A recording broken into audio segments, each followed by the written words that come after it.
Dear students, welcome to the Computer Fundamental subject. Let us begin with the first unit, that is Introduction to Computers.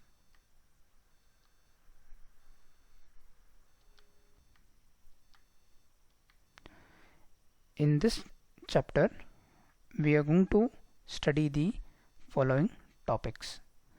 So first we will understand the common meaning of the term computer. Then we will understand why computer is called as a data processing machine or a data processing unit. Then as we go ahead, then we will know or will understand the basic characteristics, features of computers, and then we will understand how the computer has evolved over the years from the earlier days to the present from, and then we will understand the different generations of computers. Totally we have 5 generation of computers. We will understand each and every generation of computers with its characteristics, features, and with some advantages and disadvantages of different generation of computers. So now let us quickly understand the basic meaning of the term computer and what is the meaning of data processing unit. So let us understand what you mean by computer or how this word has derived, that is the term computer. The term computer comes from the word compute, which means to calculate. So when the computer was actually started or when the computer was invented, it was basically to make some calculations or to perform some calculations with a intention of performing these calculation with a high speed. As we say that a computer comes from the word compute or to calculate, so when it was invented, it was basically meant for doing some basic arithmetic operations. So when we say arithmetic operations, we say that it performs addition, subtraction, multiplication and divisions. So these are some of the basic operations that were performed by the computer. And we should also remember that it is a electronic device. That means without the supply of electricity, computer cannot work, or we can say that computer is a dead machine. Over the years, we have using the computers not only to do the calculations, but we also use the computer to do many other tasks. Like for example, we can store some information or we can store some data in the computer. We can retrieve the data. Whenever it is required, we can access the data from the computer, and also we can segregate and we can arrange the data, we can print the data and so on. There are wide scope of computer applications in many fields. So in the current situation, if you observe, computer with the help of the internet connection is used to perform many other tasks. To just give an example, we can use computer for online banking, we can use it for railway reservation and to do many other online transactions, or online applications are available with the help of the internet connection. Now let us understand why computer is called as a data processor. So basically computers, it stores the data, it processes the data and it retrieves the data whenever desired. That means computer consists of a storage space or we can call it as a secondary storage device, where we can store huge amount of data, and we can also process the data whenever it is required to get the useful information or to retrieve the data. So once we store the information or once we store the data, we can retrieve it or we can process it whenever it is required, and we can put it in different format. And we also know that data can be in any form. Our data can be presented in a document, in a Word document. Our data can be presented in an Excel sheet. Data can be in the form of graph, and so on. So we can arrange the data, we can sort the data, and we can display it or we can put it in any formats as per our requirement. Before we understand the concept of data processing, we need to understand two things, that are data and information. We use data and information interchangeably, but we have proper definitions for data and information, and we need to understand what is the actual meaning of data and what is the actual meaning of information.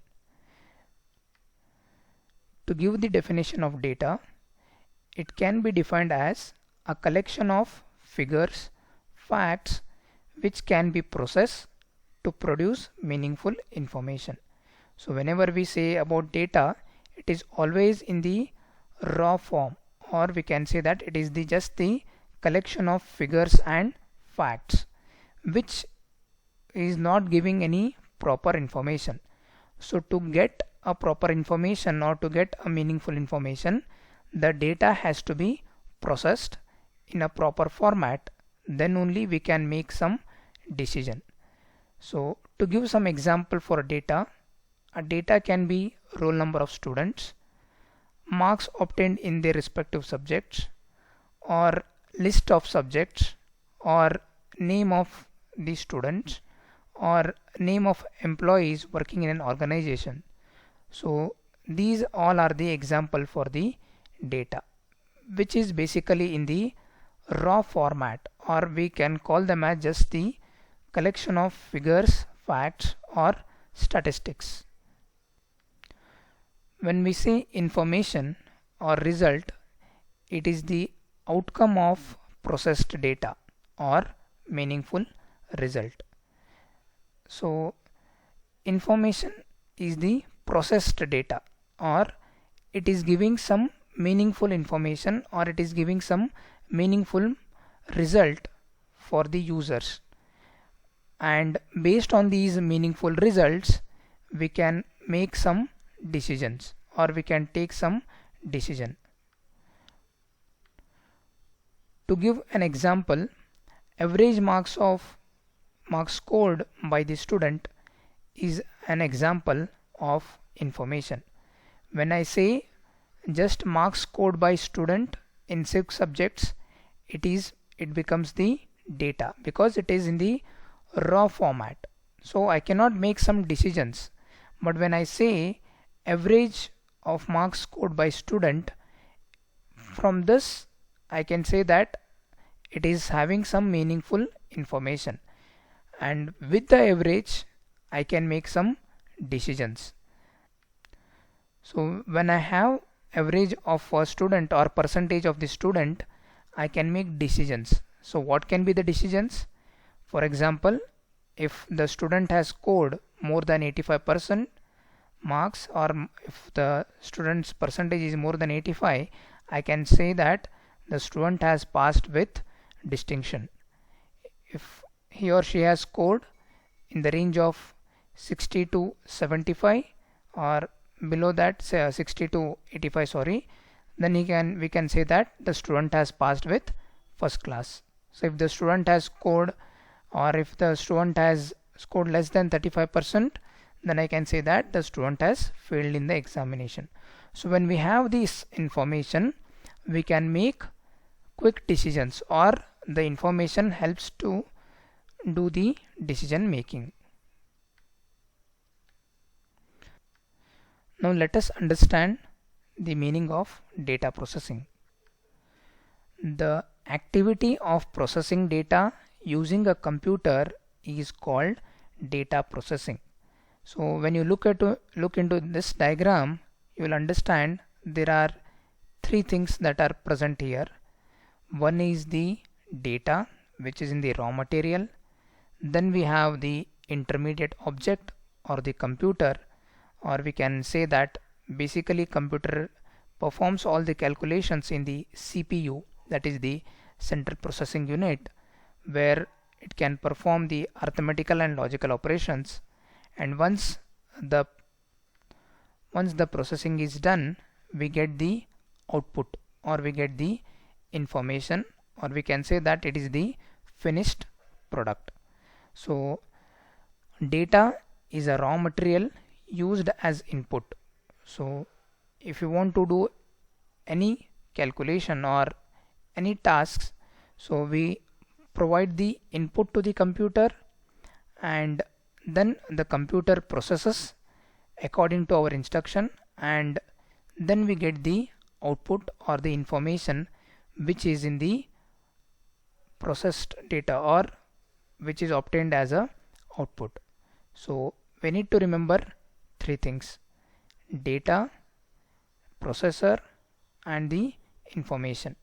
So this is the meaning of data processing, or that's why we call the computer as a data processing machine or a data processing system. So basically it helps us to store the data, then process the data, and then retrieve the data. So we can store the data, and the data that is being stored can be converted in the form of information, and we can retrieve it, or we can get the results whenever it is required, or based on our convenience we can put it in the different format. The computer not only performs these three tasks, that is storing, processing, and retrieving. Apart from this, we can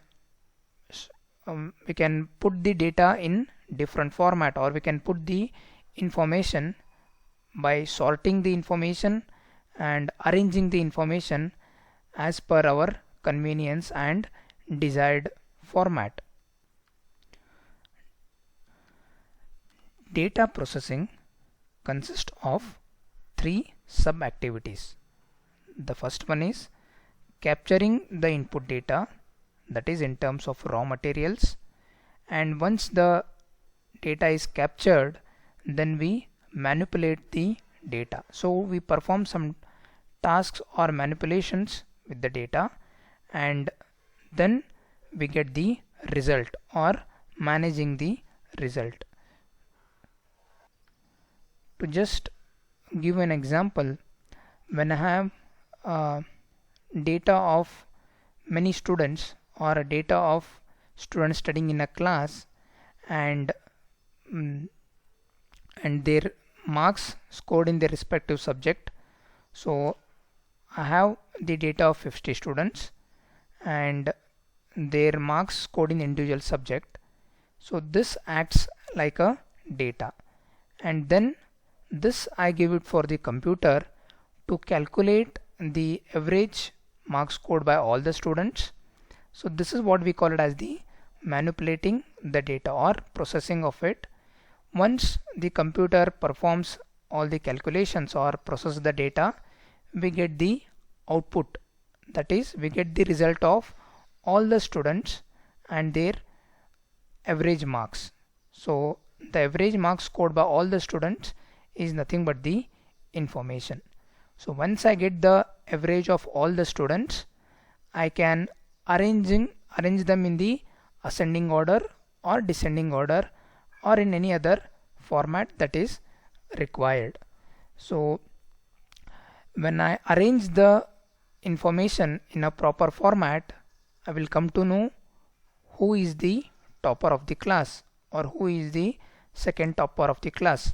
So all these things are not related to just arithmetical calculation. So these are nothing but the arranging or sorting the data or information. So computer also performs different tasks apart from calculator. So we can say that computer is a data processing machine or a data processing system. After studying the basic meaning of computer, now let us define the computer. Or the computer is defined as an electronic and programmable device which accepts data through input device and processes it accordingly in the CPU and gives the processed information, that is result, through output device. The meaning here is, basically we know that computer is a electronic device. So without power supply, computer cannot work. And we also call computer as a programmable device because it performs or it operates on the data based on the instructions or based on the commands given by the user. And how we provide the input to the computer? We provide the input to the computer by using some input devices, like we have keyboard, mouse, and so on. So by using these input devices, we give the data to the computer, and computer performs the arithmetical and logical operations, or it processes the data according to the instruction in the CPU. This we call it as the central processing unit, and gives the processed information or result through the output device. So we have the different output devices like monitor, printer. So according to the requirement, it gives the result in the proper format. So this is how we can define the computer. Let me repeat. So computer is defined as an electronic and programmable device which accepts the data through the input device, and then it processes the data according to the instructions or according to the commands that we are given, and then processes the data and gives the proper information or result through the output device. So in this definition, you need to remember 5 important words so that you can easily remember the definition and you can easily write in the examination. So this definition can be asked for 2 marks. Define the term computer, or what do you mean by computer. So we need to remember 5 terms. So what are those 5 terms? First one is electronic and programmable device or electronic device. Then we need to remember about input. Then we have output. Then we have process. So electronic and programmable device, and then which accepts the data, processes the data, and gives the result. So the definition is very simple.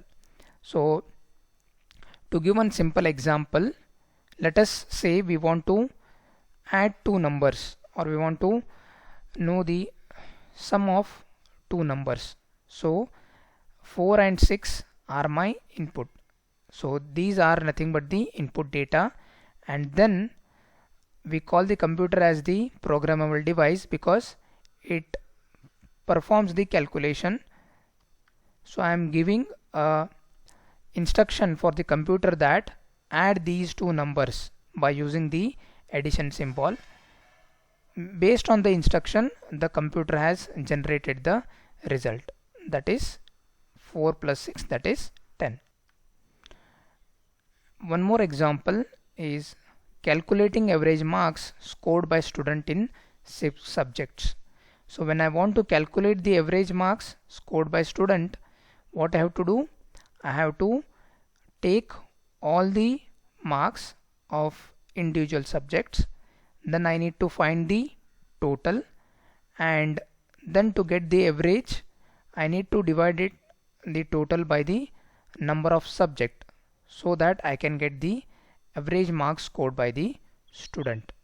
So for 2 marks question, you need to write the definition and give 1 or 2 examples. That will be sufficient. One more important question from this particular topic is why computer is called as data processing. So this question can be asked for 3 to 4 marks or for 5 marks. So in that you need to draw the diagram neatly and labeling all these units, that is data, input, computer, that is processor, and then output in the information. So you need to write the meaning of data, then you need to write the meaning of information, and then we need to highlight why we call it the computer as a data processing unit, because it can store the data, it can manipulate the data, and we can retrieve the information. So this is all that we have in the today's session. So go through all the slides and try to remember all the things that is being taught in the class or in this video. I hope you are enjoying the session and you are understanding the subject. If you have any doubts or feedbacks, just put it in the comment section and we will get back to you. Thank you all.